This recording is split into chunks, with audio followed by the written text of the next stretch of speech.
Question নিব না কোনো, না মানে আজকে কোনো কোশ্চেন নিব না। আমি যেটা আলোচনা হয়েছে সেটা আমি একটা ব্রিফ করে দিতে চাই। জি, আমরা একটু সাইলেন্ট থেকে আমি আন্তরিকভাবে ধন্যবাদ এবং কৃতজ্ঞতা জানাই আমার সকল সাংবাদিক ভাই এবং বোনদেরকে যারা দীর্ঘক্ষণ আজকের এই মতবিনিময় সভায় আমার সাথে অংশগ্রহণ করেছেন এবং আমার সাথে আমার সহকর্মী হিসেবে আমাদের সচিব মহোদয়, নির্বাহী পরিচালক এবং আমাদের স্পোর্টস মিনিস্ট্রির দায়িত্বপ্রাপ্ত কর্মকর্তা বৃন্দ এবং আমাদের পরিচালক ক্রিয়া সহ সকলে উপস্থিত ছিলেন, ডিরেক্টররা এখানে উপস্থিত ছিলেন। আমি আজকের যে মতবিনিময় সভা সেটার মূল উদ্দেশ্য ছিল আমাদের যে আগামীর বাংলাদেশে আমরা প্রত্যেকটি তৃণমূল পর্যায় থেকে কিভাবে ক্রীড়াঙ্গনের একটি নতুন পরিবেশ আমরা গড়ে তুলতে পারি, আমরা কিভাবে রুট লেভেল পর্যন্ত খেলাধুলাকে ছড়িয়ে দিয়ে আমাদের উপজেলা জেলা পর্যায়ে কিভাবে আমরা খেলাধুলাকে নিয়মিত রাখতে পারি, কিভাবে আমাদের উপজেলা কিংবা জেলা পর্যায়ের খেলাধুলাগুলো যে অনুষ্ঠিত হচ্ছে সেই খেলাগুলোকে কিভাবে আমরা জবাবদিহিতার ভিতরে আনতে পারি এবং আমাদের বাৎসরিক একটি ক্যালেন্ডারের মাধ্যমে আমরা এই খেলাধুলাকে সারা বছর প্রতিনিয়ত আমাদের যেহেতু যে সিজনাল যে বিষয়টা রয়েছে গ্রীষ্মকালীন এবং শীতকালীন, সেইভাবে আমরা আমাদের ক্যালেন্ডারগুলোকে আমরা সাজানোর মাধ্যমে আমরা আমাদের খেলাগুলোকে সারা বছর প্রতিনিয়ত খেলার মাঠে আমরা রাখতে চাই। পাশাপাশি আমাদের ইতিমধ্যে আমরা আমাদের মাননীয় প্রধানমন্ত্রী তিনি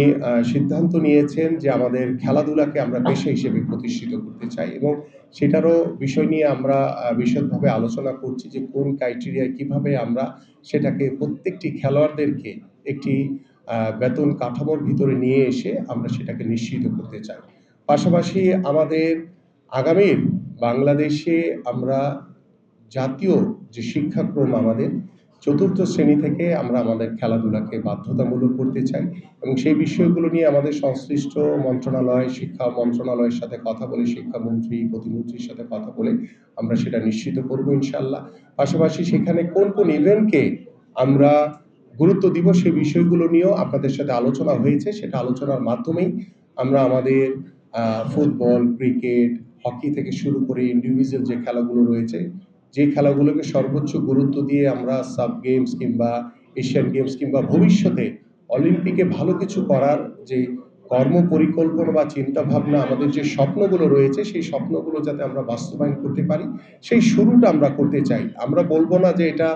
রাতারাতি আমরা করে ফেলতে পারবো, বাট আমরা শুরুটা করতে চাই। যেই শুরুগুলোর কথা আমি যখন খেলোয়াড় ছিলাম তখনও বলেছি,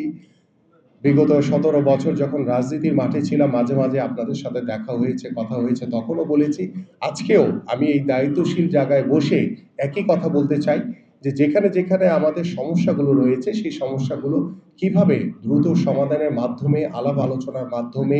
এবং স্বচ্ছতার মাধ্যমে, ন্যায় এবং সততার মাধ্যমে যাতে আমরা সেই কাজগুলো প্রতিষ্ঠিত করতে পারি, সেই প্রতিষ্ঠিত করার জন্য আজকে যেভাবে আপনারা আমাদেরকে সময় দিয়েছেন, পরামর্শ দিয়েছেন, ঠিক এইভাবে আমরা আগামীতেও আপনাদের সাথে বসে আলোচনার মাধ্যমে এই সমস্যাগুলো,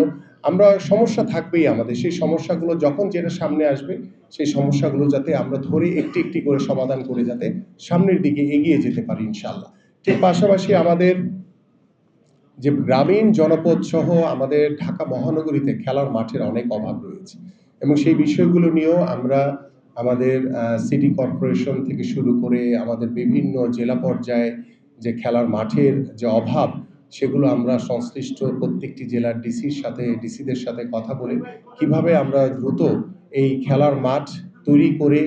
আমরা যাতে আমাদের ওই এলাকার তরুণ এবং যুবকদের জন্য খেলার মাঠ উন্মুক্ত করে দিতে পারি সেই পরিকল্পনাগুলো আমরা নিব এবং পাশাপাশি আমাদের যে ক্রীড়া নীতি রয়েছে সেই ক্রীড়া নীতিও আমি আলাপ আলোচনার মাধ্যমে আমরা যেখানে যেখানে পরিবর্তন করা দরকার, যেখানে আরো সহজ করা দরকার, যাতে সর্বাত্মকভাবে আমরা যাতে তৃণমূল পর্যায়ে আমরা খেলোয়াড়দের কাছে বা আমাদের যে স্পোর্টস মিনিস্ট্রির যে দায়িত্ব সেটি তো খেলোয়াড়দের জন্য এবং সেই খেলোয়াড়রা যদি ভালো থাকে তাহলে আমার দেশের ক্রীড়া সংগঠক, খেলোয়াড়রা সবাই ভালো থাকবে, স্পোর্টস মিনিস্ট্রিও তখন তার যে দায়িত্বশীল জায়গা থাকে সেই কাজগুলো তারা সঠিকভাবে করতে পারবে। তো আমার কাছে মনে হয়েছে যে আমরা আজকের যে মতবিনিময় সভা এবং সেই সভার মাধ্যমে আমরা যে পরামর্শগুলো আপনাদের কাছ থেকে পেয়েছি সেগুলো আমরা ইতিমধ্যে আমরা নোট ডাউন করা হয়েছে এবং সেই আলোচনার মাধ্যমেই আমরা পরবর্তীতে আমরা আপনাদের এই পরামর্শকে সর্বোচ্চ গুরুত্ব দিয়ে আমরা সেই কাজগুলোকে ইনশাল্লাহ কার্যকর করতে চাই। আপনাদের সবাইকে ধন্যবাদ, ভালো থাকবেন, আবারও আপনাদের সাথে দেখা হবে ইনশাল্লাহ। আমি বিশ্বাস করি আপনারা আমাদের পরিবারের একজন, আমিও আপনাদের পরিবারের একজন। এভাবেই আমরা এগিয়ে যেতে চাই আগামীর সত্যিকার অর্থেই আগামীর বাংলাদেশে ক্রীড়াঙ্গনের মাধ্যমে আমরা যাতে আমাদের পারিবারিক সামাজিক যে গুণগত পরিবর্তন আনা দরকার, আমাদের সমাজ ব্যবস্থায় যে গুণগত পরিবর্তন আনা দরকার সেই ব্যবস্থাপনাটুকু যাতে আমরা তৈরি করতে পারি এবং প্রত্যেকটি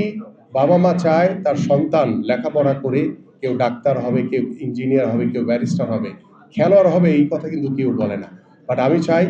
যে আমরা সেই শুরুটা করতে চাই যে প্রত্যেকটি বাবা মা যাতে তাদের সন্তানকে একজন খেলোয়াড় হিসেবেও যাতে